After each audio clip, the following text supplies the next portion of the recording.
All right, welcome on in everyone to another episode of First CSP, the channel dedicated to bringing you the first council shoulder patch issued by each council in Scouting America, both past and present. We got a fun pair of episodes lined up for you with today and tomorrow's episodes, where the identification of the first issue is going to hinge specifically on the council area. As you can see in the title, today we're going to be looking at Scenic Trails 274. This council was originally chartered in 1939, lasted all the way up until 2012 when it merged with Gerald R. Ford 266 to form President Gerald R. Ford Field Service Council 781. All right, let's take a look at the patch table with our first issue here, the T1A. See that Scenic Trails first issue has a yellow border, light blue sky, white letters, very specifically white horizontal council area in the patch. Nice forest scene with some trails on it. You can see stating Scenic Trails Council in Michigan.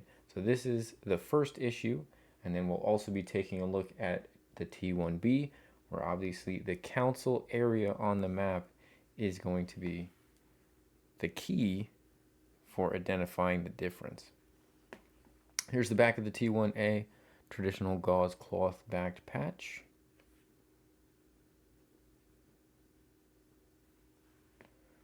So here we can see when the council area is stitched horizontally, it kind of feathers out the number 274. So you can kind of see that happening.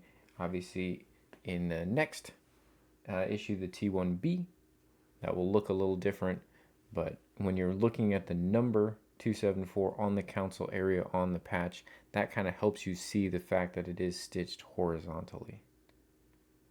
All right, let's take a look at the T1B.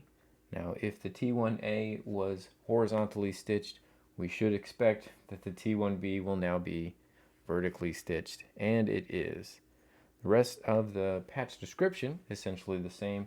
We've got that same yellow border, light blue sky, white letters, and of course now the council area on the patch is vertically oriented. This one happens to be a plastic back patch. I don't know if there were multiple production runs, and some of these may have been cloth backed or plastic backed. We happen to have a plastic back one, but it is defined specifically by that council area being vertically stitched.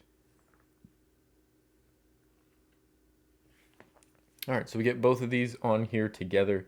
We do find that they are fairly similar representations. I would say that the green of the pine trees, the dark green, is a bit darker in the T1B than it is in the T1A. And I would say that the font here in the T1B looks maybe a little bolder, a little kind of fatter. These look like thinner letters almost.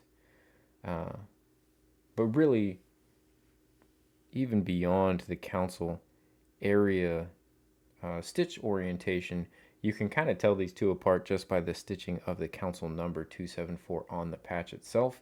It's going to look a lot thinner when it kind of gets feathered out in the horizontal stitching of the T1A, and it looks a lot bolder in the T1B.